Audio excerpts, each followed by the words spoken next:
Okay, are we ready for the questionnaire and the quiz? Prontos para o quiz, pessoal? Sim ou não, pessoal? Vamos começar com a primeira pergunta, então. Faixa livre para os pedestres não deve ser menor do que qual tamanho? Alguém lembra?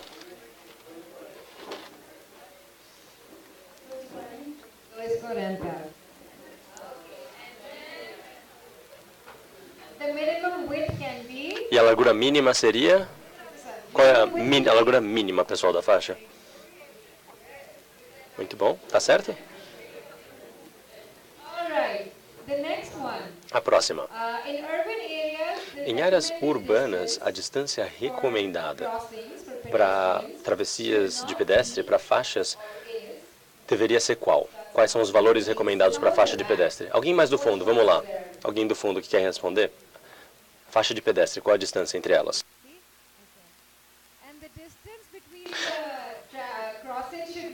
E a distância nunca deve ser maior do que qual número? Olha só, prestar atenção, hein? Para cruzar X pessoas, quantas pessoas? Quanto espaço você precisa?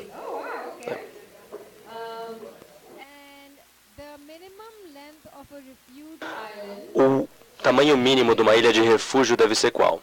Entre quais números? Ilha de refúgio, qual é o tamanho mínimo?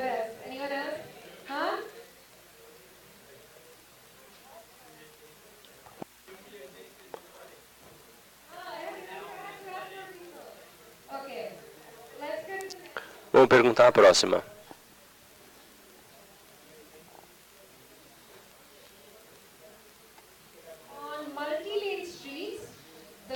Em vias de múltiplas faixas, qual que é o tamanho do carro que a gente deve ter ali? Qual que deve ser o espaço que a gente deve ter?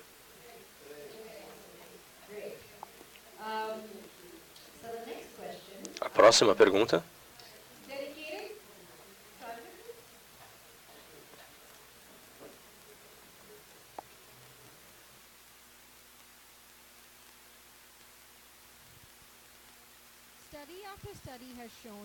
Os estudos mostram que motoristas mistos ficam confortáveis e aumentam o número de pessoas utilizando a faixa. Alguém responde a próxima pergunta aqui, pessoal? O que aumentaria o uso da via e deixaria mais seguro?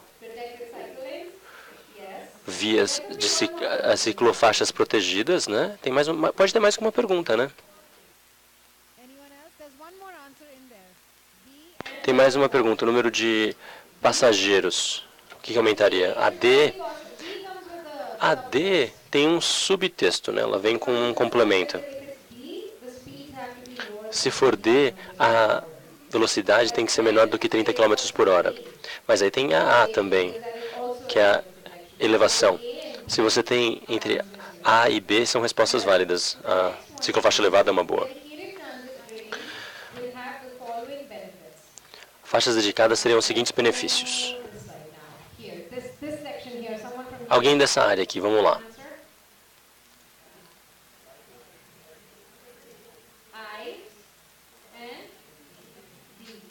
A e D? Redução da capacidade da via?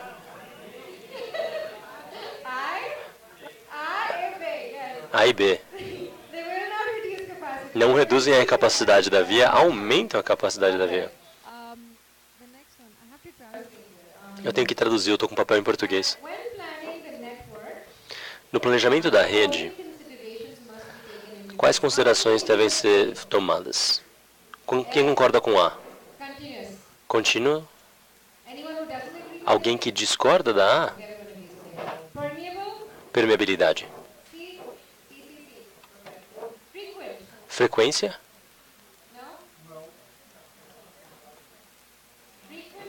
Frequência? Frequência do trânsito. Alguém não pode esperar ali por tanto tempo. Entrada? entrada de veículos. Só a rede de trânsito, né? Todo mundo tem que ter um acesso igual às vias, às calçadas, a tudo. É uma questão de equidade. Não interessa se é de entrada maior ou menor, mas tem que ter um acesso igual. Você tem o tamanho da largura da calçada, o clima. Sim, né? Se tiver mais calor ou mais frio, o desenho vai mudar e a rede tem que mudar de acordo. Então, tudo tem que ser levado em consideração, porque a gente tem que fazer para todos.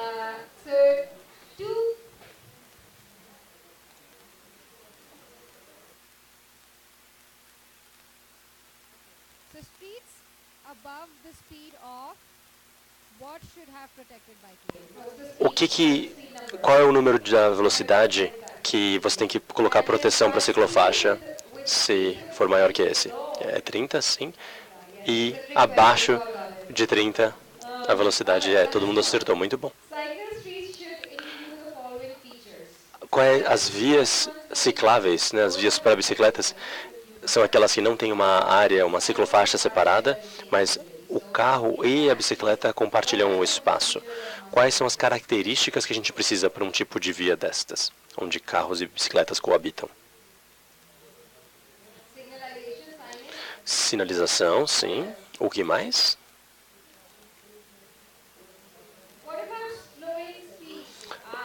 Velocidade mais baixa, né? 3 metros de largura ou menos já ajuda a reduzir a velocidade. Então, menor velocidade, ruas mais estreitas. E tem mais uma coisa para falar, pessoal. A C. Você também tem que pensar em como limitar acesso ou permitir que os motoristas saibam que tem outro usuário além do carro naquela via. Então, a ECID, né? A C e D. Muito obrigada, pessoal. Agora o Edu vai apresentar as transformações de ruas. Obrigado, Ankita. Muito bom, muito bom. Pelo quiz, não por mim. Bom dia a todo mundo. Obrigado, Ankita, pela apresentação incrível. Muito feliz de estar de volta aqui, apresentando em São Paulo, aqui no Mobilab, esse espaço incrível para troca dentro da prefeitura e com outros setores, esferas de governo também. E eu vou apresentar a seção do guia que fala sobre a transformação de ruas. Como a Ankita falou, o guia é muito baseado em como transformar a cidade por dentro, né? Como retransformar, redesenhar as nossas vias, uma vez que cidades como São Paulo estão praticamente já construídas e a gente tem que trabalhar muito mais sobre transformar o existente do que realmente pensar sobre desenvolvimentos novos, enfim, a transformação das nossas ruas, que é esse tema.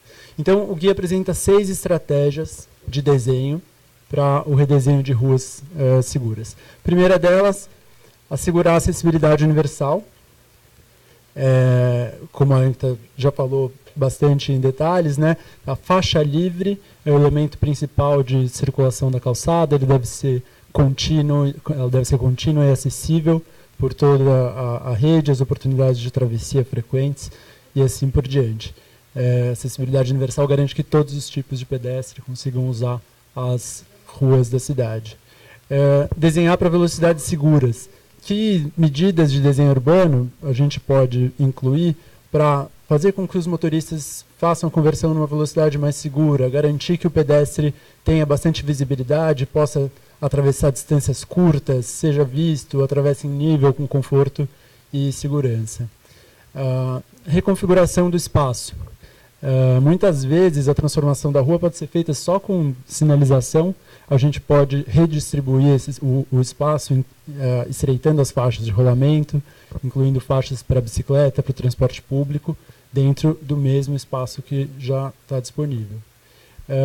Acomodação de diversos usos. Como a Anitta falou muito bem, a rua não serve só para circular, então quanto mais a gente puder incorporar usos, atividades de permanência, que as pessoas possam usar o espaço público, melhor.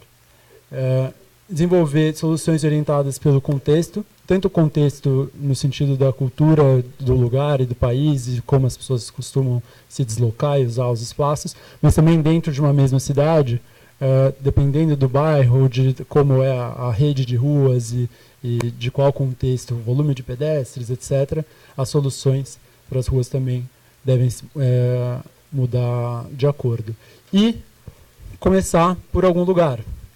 Então, quais estratégias que a gente pode lançar mão para rapidamente, com baixo custo, dentro das todas as restrições e desafios que a gente conhece, transformar as nossas cidades.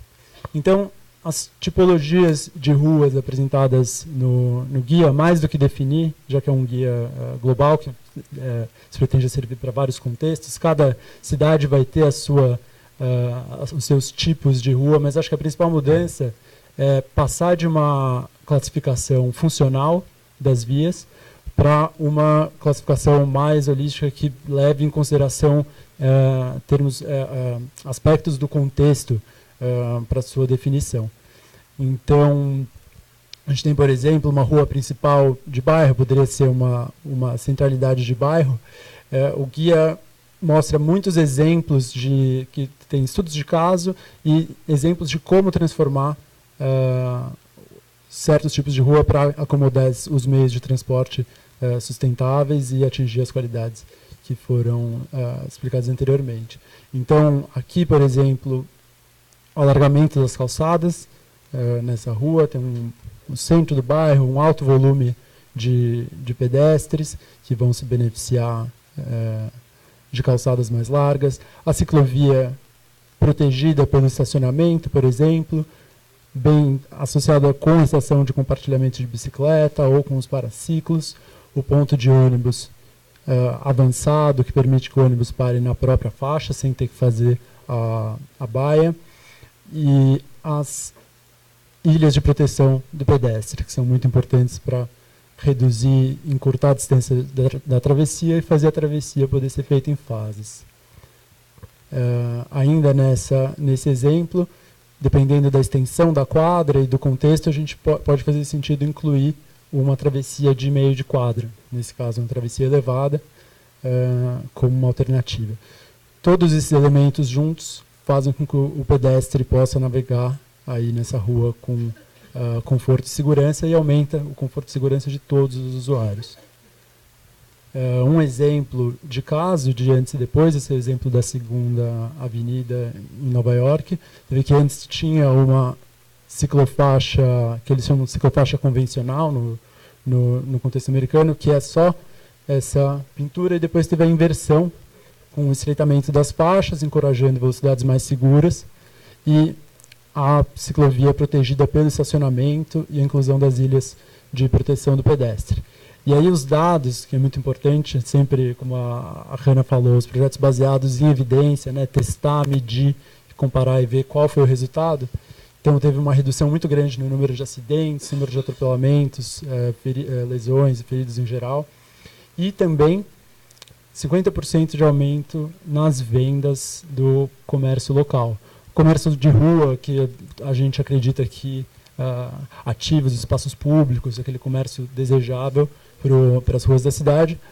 É muito importante ter esses dados, porque muitas vezes esses mesmos comerciantes são as pessoas mais difíceis de convencer.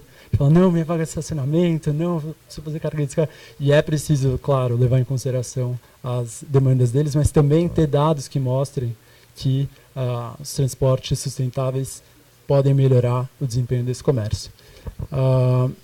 Grandes avenidas, como exemplo, uma recomendação separar o fluxo local do de passagem com uma faixa específica, quando tem o espaço suficiente para isso. Corredor de transporte público no central, com porta esquerda. Ciclovia bidirecional dos dois lados. que por exemplo, alguém que venha desse bairro, que está vindo de um ponto aqui para 2 quadras atrás, não vai atravessar a avenida inteira para pegar a ciclovia na mão certa e voltar. Então, nesse caso, aumenta muito a permeabilidade se são incluídas ciclovias de 2 mãos dos 2 lados. Alargamento das calçadas, travessia de meio de quadra, zona de priorização para o pedestre, sempre nas esquinas, nos pontos de travessia, e as ilhas de proteção. Então, esses elementos juntos formam essa rede e melhoram o desempenho dessa rua, como pode ser visto nesse exemplo de Buenos Aires. O caso da 9 de julho é sacanagem, porque a avenida é onde tem mais espaço no mundo, uma das avenidas mais largas, mas mesmo assim, uma das mais largas, né? Mas tem muitos lugares em que isso poderia ser feito também. Até o exemplo não é tão largo quanto o de Buenos Aires. Uma redução muito grande do número de acidentes, o tempo de viagem no transporte público cai drasticamente, e também dados muito importantes sobre emissão de CO2 que foram reduzidas também. Ruas exclusivas para pedestres, isso a gente conhece bastante aqui no contexto de São Paulo, mas que permitem, né, geralmente em áreas comerciais, com grandes volumes de pedestres diariamente. Então, essas ruas permitem não só a circulação de pedestres, mas também outras atividades possam acontecer, mesinhas na calçada, bancas de revista e assim por diante, e devem garantir, claro, sempre o acesso de veículos de serviço, de emergência, e carga e descarga em horários alternativos. Um exemplo desse tipo de transformação de Copenhague, e eu acho que mais interessante até do que olhar a foto depois de Copenhague, a gente fala, isso aqui é Dinamarca, né? Qualquer coisa na Dinamarca vai ser maravilhosa, não precisa, lá eles não precisam fazer nada. Mas o interessante é ver como era a Dinamarca na década de 60, que era essa rua no centro de Copenhague, que tinha calçadas super estreitas, era totalmente dominada por carros, e aí justamente pelo aumento de acidentes que, né, começaram a acontecer, fatalidades, o barulho, poluição, as pessoas falaram, calma, isso não está indo num caminho bom. E decidiram mudar e fazer processualmente, gradualmente, a transformação de várias ruas do centro de Copenhague em ruas para pedestres. E os resultados são incríveis, né? O aumento de espaços de 600%, muito mais, 35% mais pedestres só no primeiro ano, 81% mais gente sentada e usando o espaço público, em mesinhas na calçada, etc. E 400% mais pessoas usando as ruas. E além das transformações das ruas de corredor, um ponto muito importante no projeto, que é sempre, muitas vezes vem aquele ponto de interrogação, já não, faz o corte da via, né, fala, não, aqui está o usuário, tantos de largura, chega no cruzamento, fala, como resolver? Porque os cruzamentos, eles são os pontos de maior conflito, e são os pontos de maior risco também, do ponto de vista de segurança viária. Então, o guia traça 6 estratégias também de desenho para os cruzamentos. Uma regra geral, que é desenhar cruzamentos compactos. Em geral, quando o cruzamento é compacto, as distâncias de travessia são menores, as velocidades de conversão dos veículos são mais seguras, a visibilidade, a intervisibilidade entre o motorista e o pedestre também é melhor. Então, com uma regra geral, cruzamentos mais compactos. Simplificar a geometria. Muitas vezes, quando a gente tem um encontro de 5, 6 ruas no mesmo cruzamento, isso gera uma geometria muito complexa, que é muito difícil para todos os usuários se orientarem e gera pontos com maior risco também. Então, possibilidades de quebrar a intersecção em vários pequenos cruzamentos mais simples e mais fáceis de se orientar. Analisar as redes. Muitas vezes a solução para o problema daquela rua está em outra rua ou está nas possibilidades da rede, do contexto. Então, por exemplo, uma avenida, uma conversão à esquerda conflituosa pode ser resolvida com um laço de quadra, ou a inversão de uma mão de direção de uma rua pode resolver um conflito que acontece em outra. Então, sempre analisar a rede para buscar uma solução integrada. Também tempo e espaço, né? Entender como os semáforos podem equilibrar os usos e a participação de cada usuário no cruzamento. Aumentar espaços dos pedestres. Muitas vezes tem cruzamentos, principalmente muito amplos e abertos, tem muito espaço ocioso que pode ser aproveitado como espaço público pelos pedestres. E sempre começar com os usuários mais vulneráveis. Ao invés de projetar, não, tem que ter 4 faixas aqui, porque sempre teve.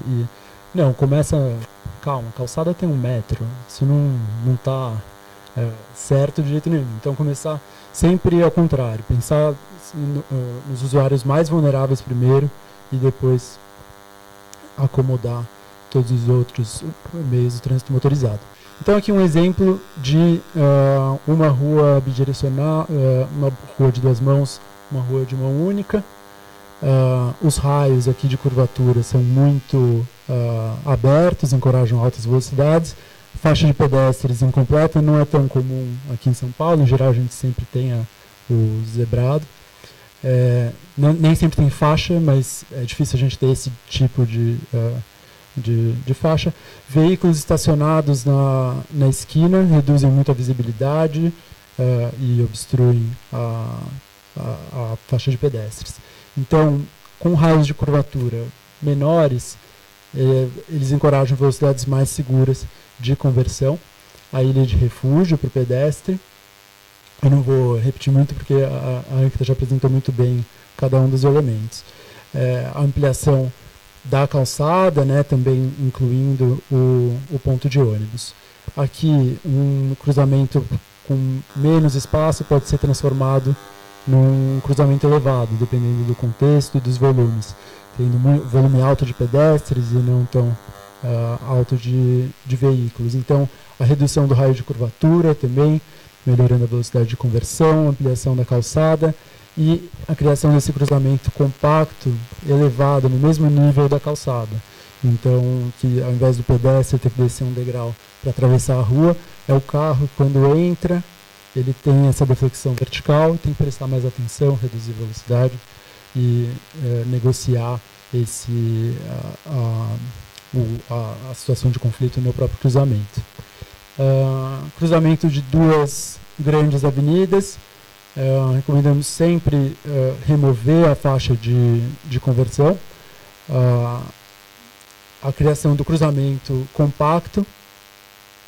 As ilhas de refúgio e ampliação da calçada também para o pedestre. Redução das distâncias de travessia. E aí uma coisa leva a outra, né? Quando a gente cria a ilha de refúgio, já quebra pela metade a distância de travessia. A ampliação da calçada também aproxima os 2 lados e reduzem essa distância.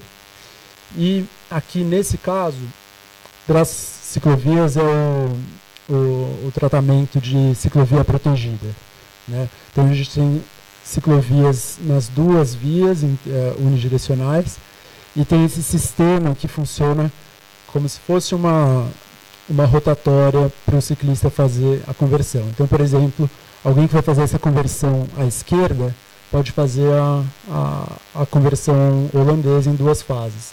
Então, passa por ali, atravessa a primeira rua, para aqui na faixa de retenção, espera o outro farol verde e depois prossegue. Isso é muito mais seguro do que cruzar o tráfego de veículos que está vindo aqui. Então, para fazer esse tipo de desenho, avançar a faixa de retenção do ciclista. Então, a faixa de retenção do trânsito, em geral, está aqui atrás.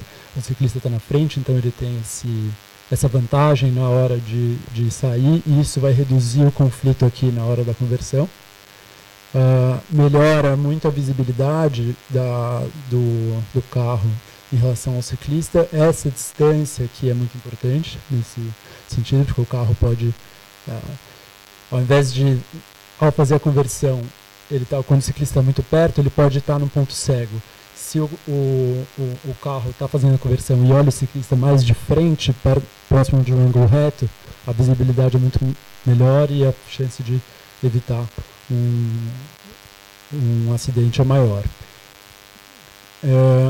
A ilha de proteção nas 4 esquinas, ela é muito importante para definir esse raio de curvatura e garantir a proteção da área de espera do ciclista. Melhor intervisibilidade na conversão, como eu tinha falado, e o recuo da faixa de travessia, que é essa solução joga a ciclovia um pouco para cá e traz um pouco para fora a faixa de travessia de pedestres. Outra vantagem aqui dessa solução é que o veículo fazendo a conversão aqui não bloqueia o tráfego que está passando, então ele pode esperar o ciclista avançar. Outro exemplo, quando eu tenho essas configurações complexas de encontro de ruas em ângulos estranhos, isso pode criar oportunidades muito interessantes. Então a gente pode dividir o cruzamento em duas intersecções separadas e, como uma regra também, sempre buscar que o encontro de uma rua com a outra aconteça a 90 graus. Em geral, isso simplifica muito a circulação de todos os usuários e garante mais segurança. E, claro, isso cria a oportunidade de aproveitar esse espaço de asfalto antes subutilizado para ser usado como praça, para ser usado pelas pessoas. E aí, em geral, e melhor ainda, quando esses espaços estão conectados aos edifícios diretamente. Então, um exemplo seria a Dom José Gaspar, em que você tem os prédios dando direto para uma praça, e isso tende a gerar um espaço público interessante. Então, um exemplo desse de transformação,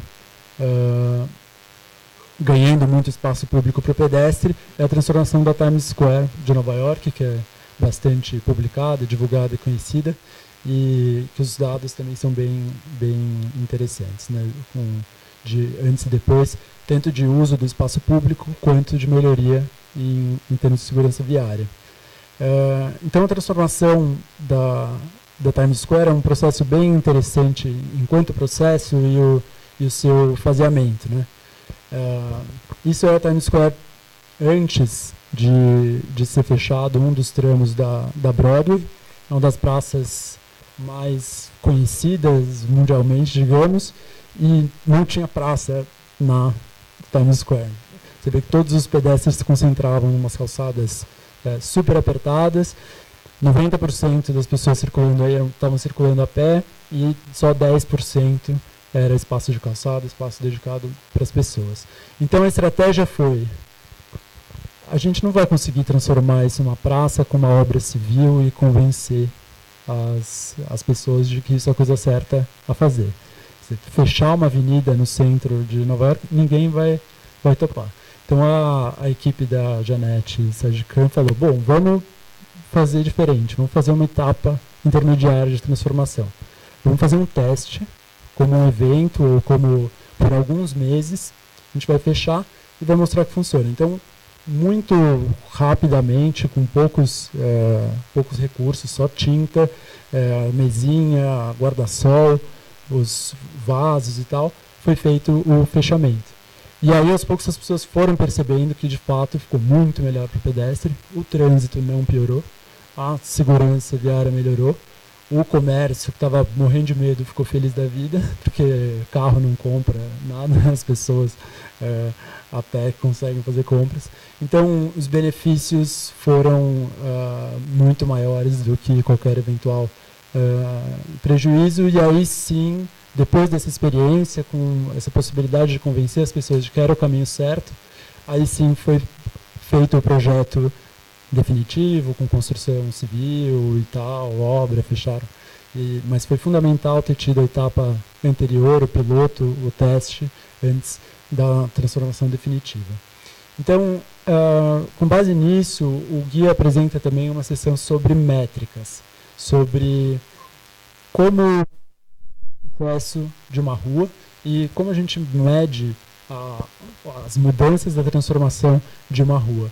A gente precisa superar um pouco uma tradição de só coletar dados sobre segurança viária, sobre segurança para os motoristas dos carros e sobre o fluxo de veículos, e coletar dados como as ruas desempenham para garantir acesso e mobilidade, saúde pública e segurança, sustentabilidade econômica, equidade, qualidade de vida, qualidade ambiental dentro da cidade.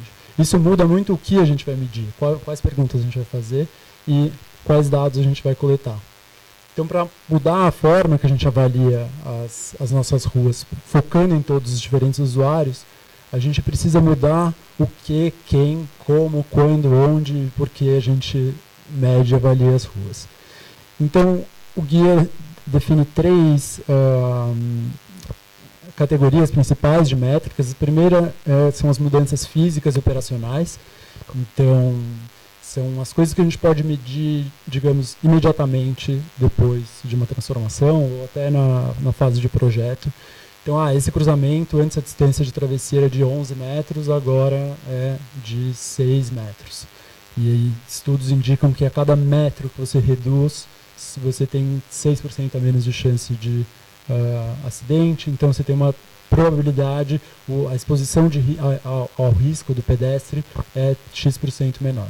Você pode falar isso já no primeiro dia. Ou tantos por cento de espaço recuperado para o pedestre, e assim por diante. Ou, na escala da cidade, a rede de corredores de ônibus passou a ter 300 e tantos quilômetros depois da implantação de um certo corredor. São as mudanças físicas e operacionais. E logo no curto e médio prazo, e depois também a longo prazo pode ser continuado, as mudanças nas formas de uso.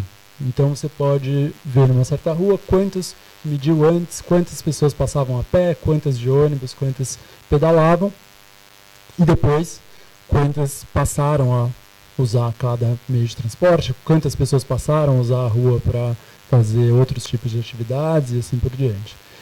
E, por último, as medidas de impacto resultante, que são mais os objetivos principais, mas são as coisas medíveis ou mensuráveis a mais longo prazo.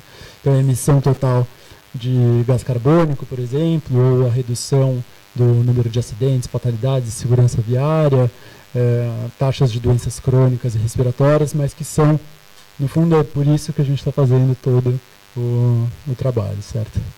Então, além do que medir, quem medir? Além de todas essas contagens que a gente já faz tradicionalmente, as cidades fazem sobre mobilidade, por que não medir e contar os pedestres? Será que a gente tem dados suficientes sobre o uso do transporte público? Será que a gente sabe o suficiente sobre quem é o ciclista de São Paulo, quantos são, onde estão, sobre os pedestres e tal? Tudo isso é bastante óbvio, mas ainda muito pouco praticado. Então, é muito importante a gente passar de um sistema de considerar só um único usuário para um sistema mais complexo e mais interessante, considerando vários meios de transporte, várias formas de usar as ruas da cidade. Então, com base nisso, a NACTO desenvolveu uma série de formulários para coletar dados sobre vários tipos. Eu não vou entrar muito em detalhes, porque não é o foco da apresentação de hoje, mas alguns pontos muito importantes sobre essa metodologia de coleta.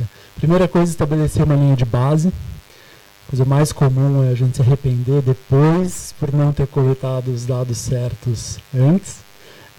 Então é muito importante a gente ter, na fase de desenvolvimento do projeto, fazer as contagens. Então, em São Miguel, por exemplo, essa era a divisão entre idosos, crianças e adultos usando a calçada, a quantidade de pico de pedestres de 3.000 pessoas por hora nos dias de semana e assim por diante. A partir disso, isso também vai informar decisões de projeto, né, não só mostrar o impacto depois. Depois, as medidas de antes, impacto e depois, para mostrar com uma transformação, por exemplo, esse cruzamento em Addis Ababa, na Etiópia, que era super aberto e depois foi transformado. A velocidade média de todos os veículos, de todos os tipos, foi observada. E aí você pode ver a redução que a transformação causou. Dados qualitativos também são muito importantes. Perguntar para as pessoas como elas preferem o espaço, antes ou depois, e também coletar dados e entender como as pessoas desejam que aquele espaço fique depois. E essas transformações elas não precisam levar décadas para acontecer, a gente pode começar agora a transformar. Então, mostrar alguns exemplos de transformação de curto prazo com essa ideia de um desenvolvimento de projeto processual. Em São Miguel Paulista, em 5 horas, com o suporte da iniciativa, em parceria com a prefeitura, foi possível transformar a Praça Getúlio Vargas com 850 metros quadrados a mais de espaço público, 68% de aumento. As crianças puderam usar a praça, um espaço que era uma rotatória com muito asfalto ocioso, foi transformado em 5 horas. Perguntando para as pessoas na calçada, antes e depois, tem uma inversão completa. Antes, 38% se sentiam muito inseguras ao andar na calçada. E depois, 51% deram respostas, o padrão inverte completamente. E também, sempre importante, coletar dados também sobre a circulação de veículos. E a gente viu que, na verdade, o número de veículos que passaram na praça aumentou até, se manteve o mesmo. Então, a faixa mais estreita e as velocidades mais seguras não significaram uma redução na circulação do trânsito motorizado.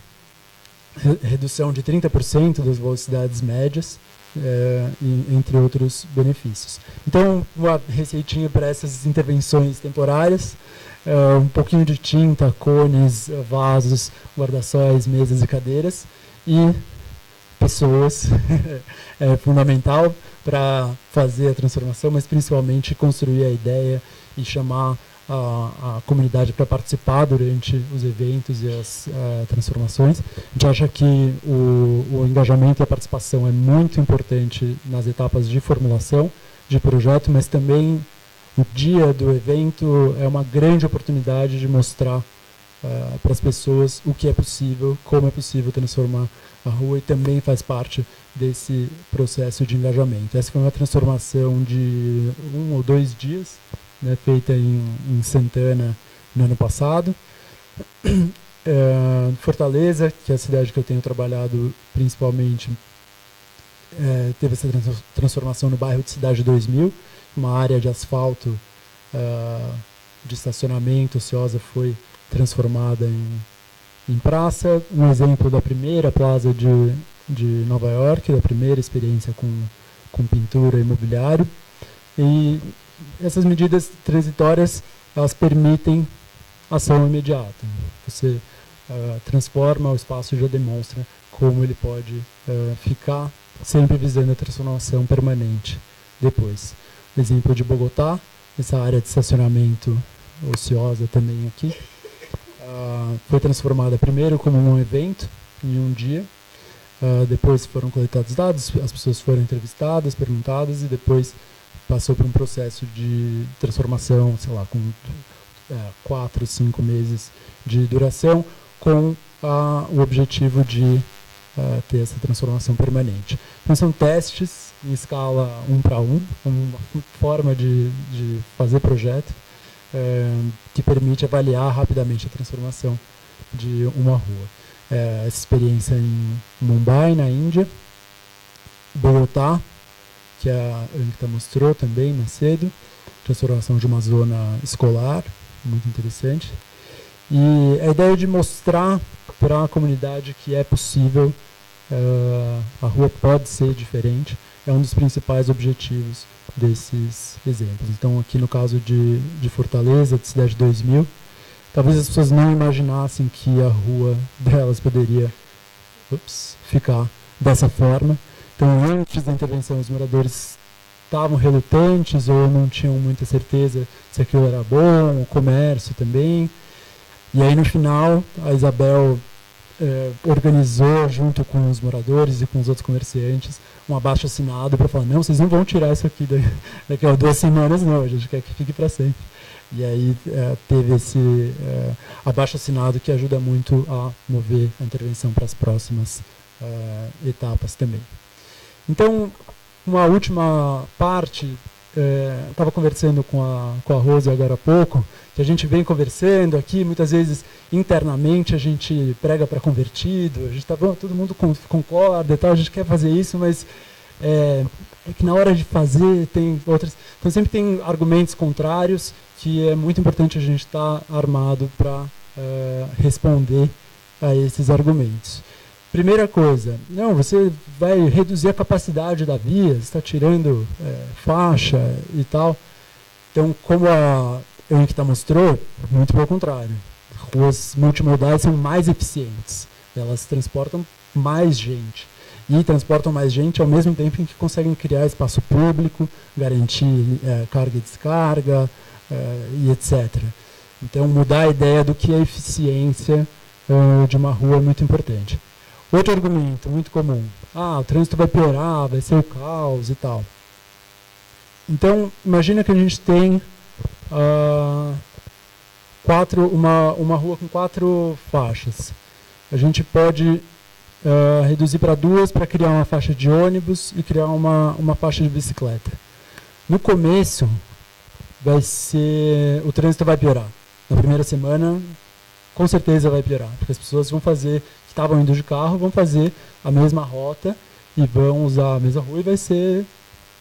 Mas aí depois vai ter uma fase de adaptação em que algumas pessoas vão ver que o ônibus está passando ali, passa bem rápido pelo corredor, então talvez mudem para o transporte público. Outras pessoas que querem também cuidar da saúde, fazer exercício indo para o trabalho, podem falar, não, posso usar a bicicleta. E também outras pessoas vão falar, bom, tem outra rua que eu posso fazer, ou procurar rotas alternativas. E outras viagens desnecessárias, pegar pão na padaria de carro e tal, podem deixar de acontecer. Então, esse fenômeno que foi estudado em várias cidades chama evaporação do tráfego. É o inverso da demanda induzida e que é muito importante a gente sempre defender junto com os projetos. Outro argumento, tudo bem, isso é muito legal, é legal na Dinamarca, mas a gente não tem dinheiro, a gente não consegue fazer, tá crise e tudo mais. Essa é a comparação de Nova York. A verba que o Departamento de Transporte tem para recapeamento, manutenção das pontes e infraestrutura, e o dinheiro que foi usado para a construção das ciclovias e das plazas tão famosas de Nova York. Durante 6 anos foi 1% de toda a verba de custeio do departamento. Então, usando criatividade e etapas intermediárias de transformação, é possível mudar a cidade com poucos recursos. E o mais importante, a Ankita falou bastante, a gente vai repetir também, desenhar as ruas para as pessoas, inverter a pirâmide de prioridades. Então o guia ele oferece essas ferramentas para reimaginar, reinventar e redesenhar ruas mais seguras, justas e que priorizem meios de transporte sustentáveis. Muito obrigado.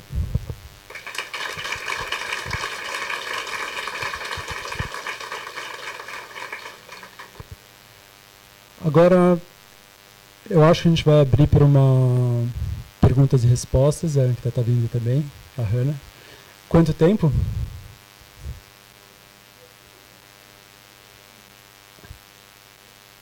$20 minutos para debate. Eu vi que tinha perguntas, tinha a mão levantada. Tem um microfone circulando?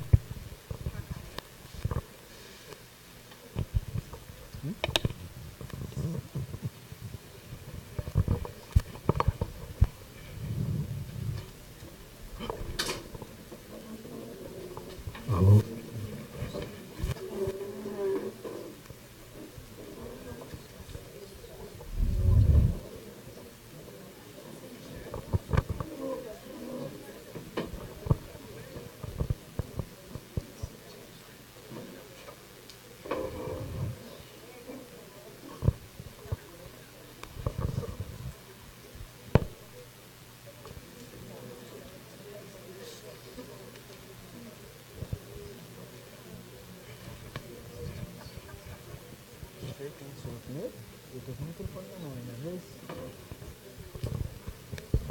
Se alguém...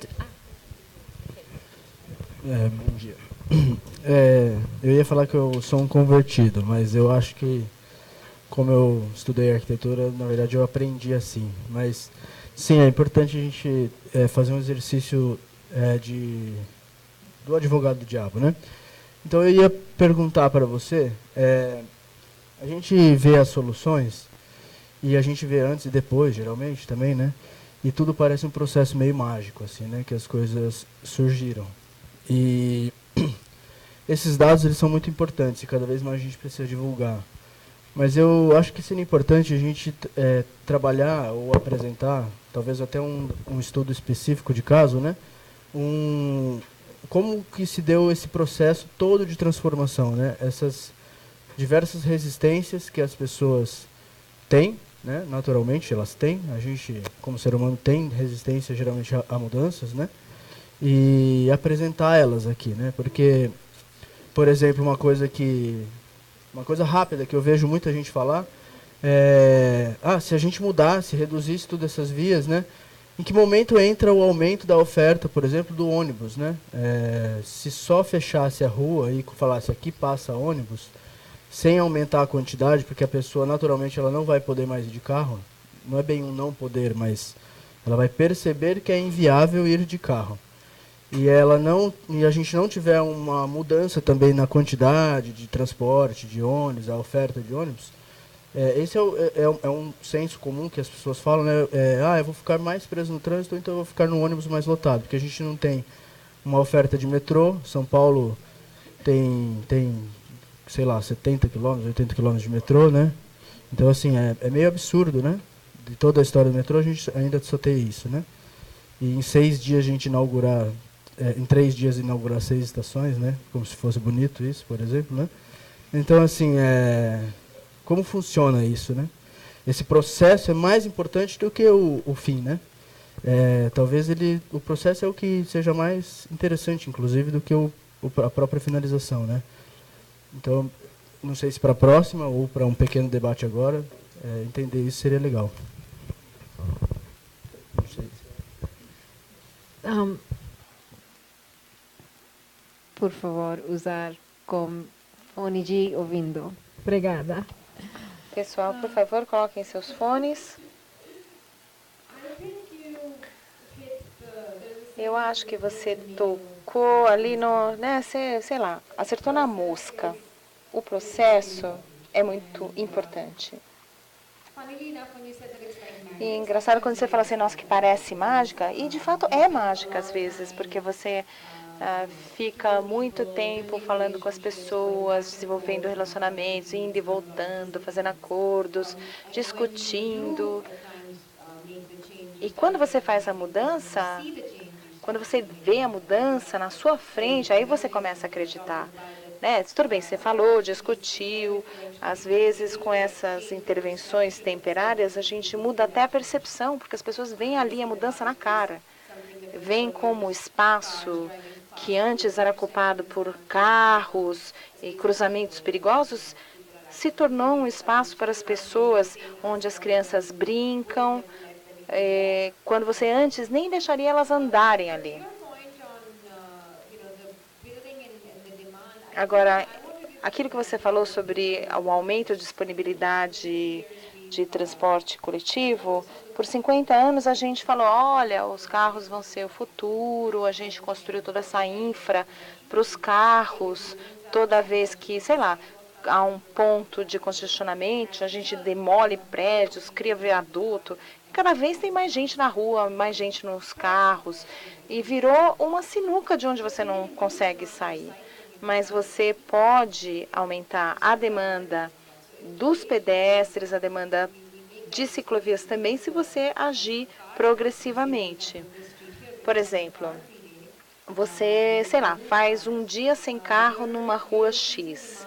Aí você aumenta a demanda do pedestre. O pedestre tem a possibilidade de usar essa área, assim como o ciclista. Então, toda essa questão da demanda induzida pode funcionar também a nosso favor, elevando a demanda, direcionando os tipos de demanda que são mais interessantes, mas eu concordo. Se você tem recursos dedicados, se tudo é fornecido, claro, isso vai mudar.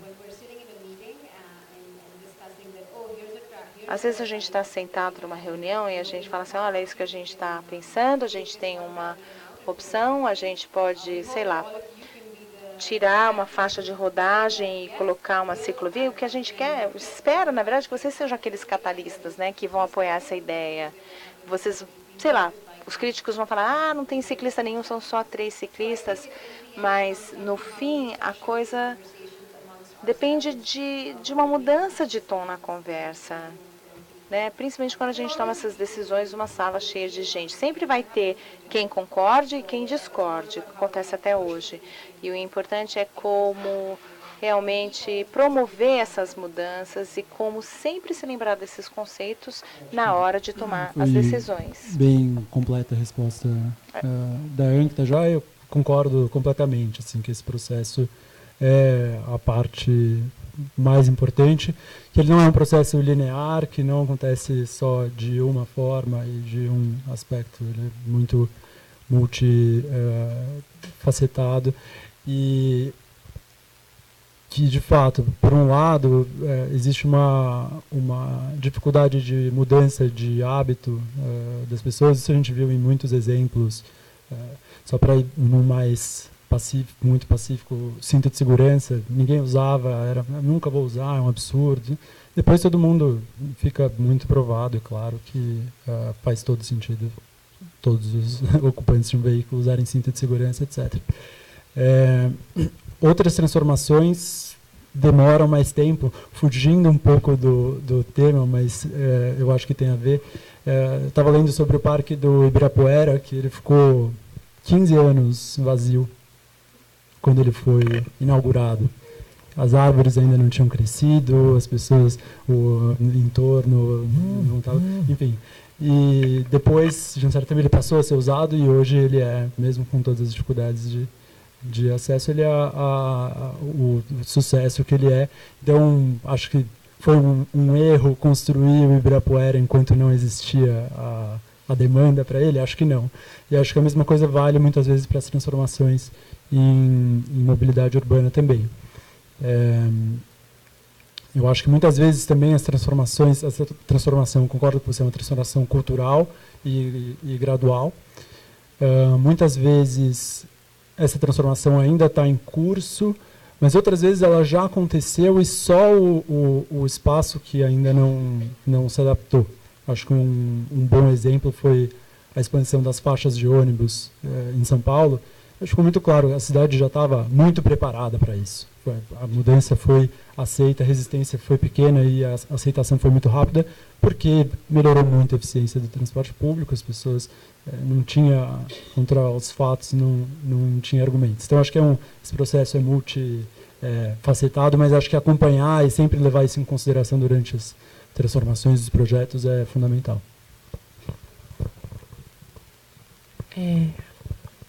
Oi, boa tarde. Bom dia.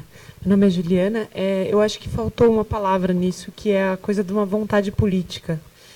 Que eu acho que a gente passou, São Paulo é uma cidade que a gente pode observar uma questão muito latente de um status, com carro, de um status. Tudo tem um status. Quem anda de bicicleta, quem anda de carro, quem anda de transporte público, está sempre muito ligado a uma classe social de uma cidade que é extremamente desigual, que você tem no centro realidades extremamente diferentes, e se você for expandir para bairros e a distância e o movimento que se faz de periferia, de quem vem trabalhar no centro, quem vai embora, é impressionante, assim. Então, como a gente lida com uma vontade política que estagna uma situação, entendeu? Então, a gente vem num avanço de um desenho de uma rede cicloviária, num desenho de uma rede de faixas exclusivas de ônibus, de estruturação, inclusive com poder privado, com poder público, com iniciativa privada, de bicicletários, de estruturas que a gente não tinha até então.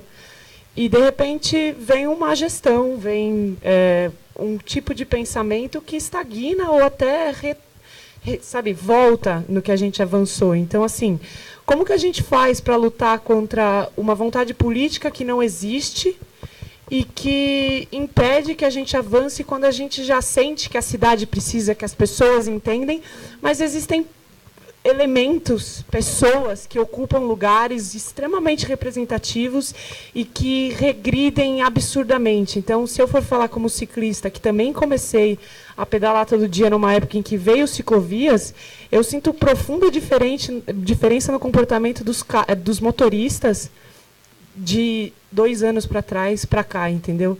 Eu sinto que o imaginário do acelerar, o imaginário do o espaço é meu, do não vai ter mais ciclovia, do não vai ter mais faixa exclusiva de ônibus, a cidade voltou a ser de quem pode pagar 40 mil num carro e R$ 4 numa gasolina. Então, assim, como é que a gente faz com isso?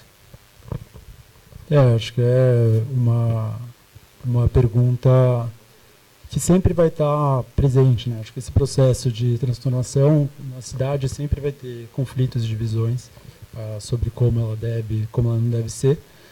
E acho que é muito papel dos grupos interessados conseguir comunicar bem os benefícios, né, de se investir em transporte sustentável, ter dados para mostrar. Tem uma série de pesquisas muito interessantes, independentes, que foram feitas sobre quem é o ciclista em São Paulo, contagens independentes feitas em ciclovias, ciclofaixas, etc.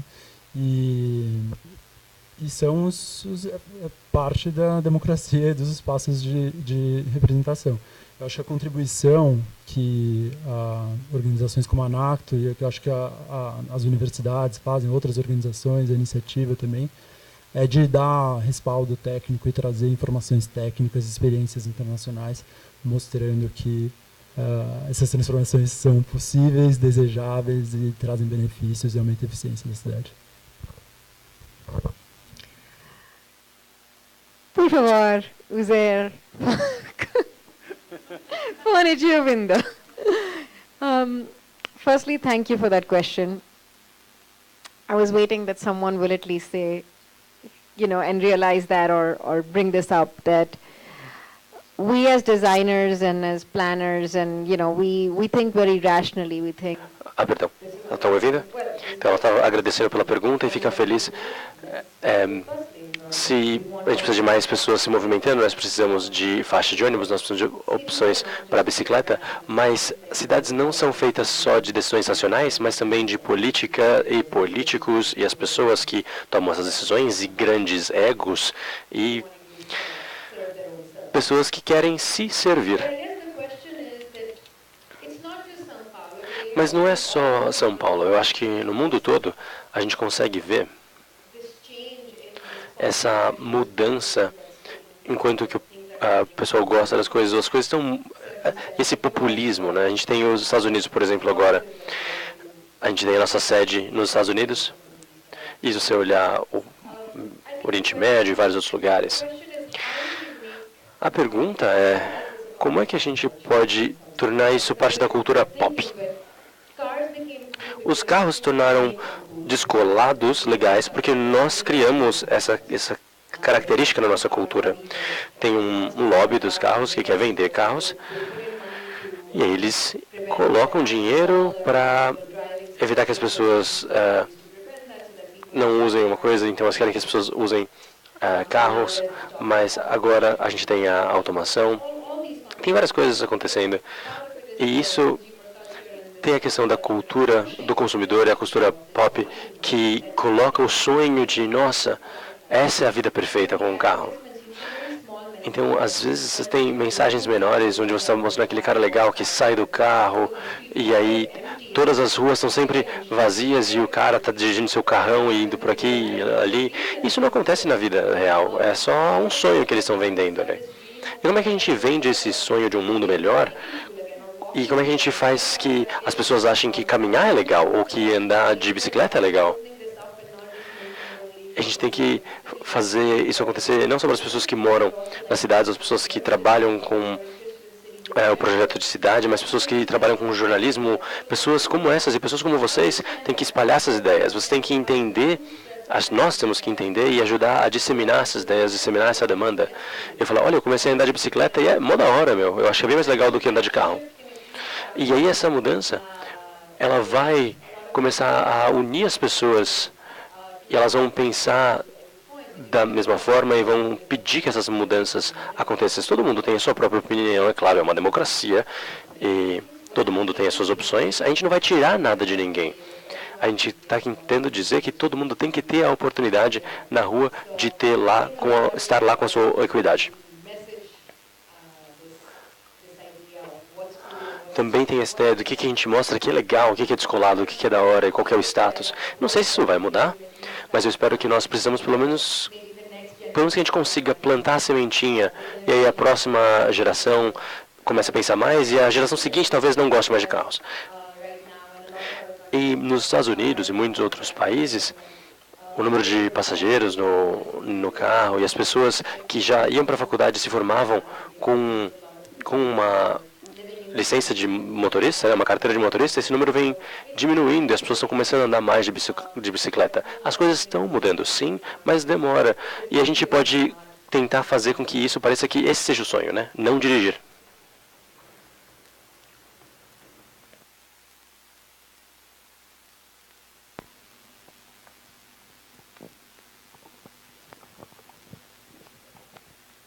Oi, meu nome é Silvia. Pegando o gancho dessa questão política e da democracia, são decisões políticas de prioridade. Eu queria saber se vocês têm exemplos, experiências e qual foi a contribuição de processos participativos, onde a população encaminhou soluções e decisões e deliberou e criou, co-criou. E qual foi a contribuição disso para todo esse processo democrático?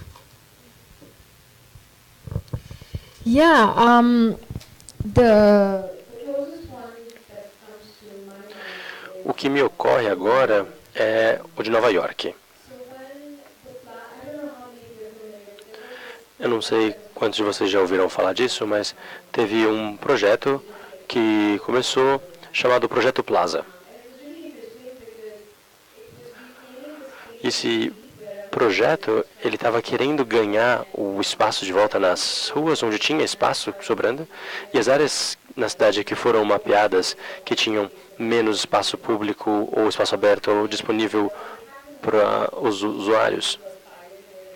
E aí teve um piloto, viram como poderia acontecer, e aí abriram o processo para uma comunidade, e aí as pessoas podiam pedir um espaço, pedir uma praça, pedir um espaço que fosse criado, ou um melhor espaço para transporte. E o que eles notaram rápido é que uma coisa é perguntar para as pessoas se elas estão dispostas a exigir coisas na sua comunidade, seja ciclovia ou qualquer outra coisa, mas outra coisa é quando você cria um espaço desse, quem faz a manutenção? Então, cada organização criou pequenas ONGs que fazem a manutenção da praça, do local, e assim atraíam pessoas para aquela região. Então tem modelos muito interessantes que foram aplicados lá em Nova York, combinando a participação dos usuários que queriam uma mudança na sua comunidade, mas também colocando eles como responsáveis pela manutenção e pelo cuidado. Tem esses exemplos por todas as partes, projetos pequenos que são iniciados. E em alguns lugares, por exemplo, em Nova York, as comunidades podem pedir para colocar radar, por exemplo.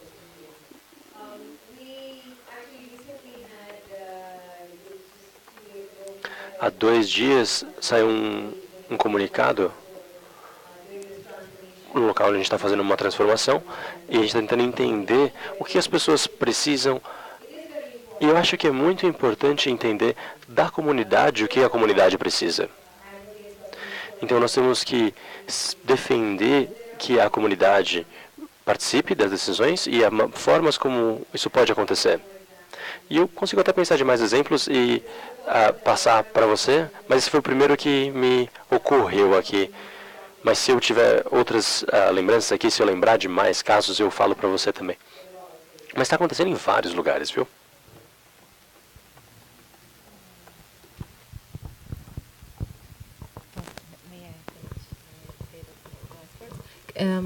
Bom, eu acho que não tem mais nenhuma pergunta. Então, eu quero agradecer muito a presença de todos. Eu sei que não é fácil sair do dia a dia, da rotina do escritório, para vir aqui. Então, muito obrigada. Vou agradecer mais uma vez todos os tradutores. Muito bacana a gente ter tido dessa vez a oportunidade de ter tradução de Libras. Quem for participar da oficina da tarde e ainda não confirmou na hora que chegou, eu peço que fale com a Vivi, que está de maio amarelo lá atrás, com cabelo amarelo, para dar um ok, para a gente acomodar todo mundo. E muito obrigada a todos, muito obrigada, Ancta, muito obrigada, Edu. Até a próxima.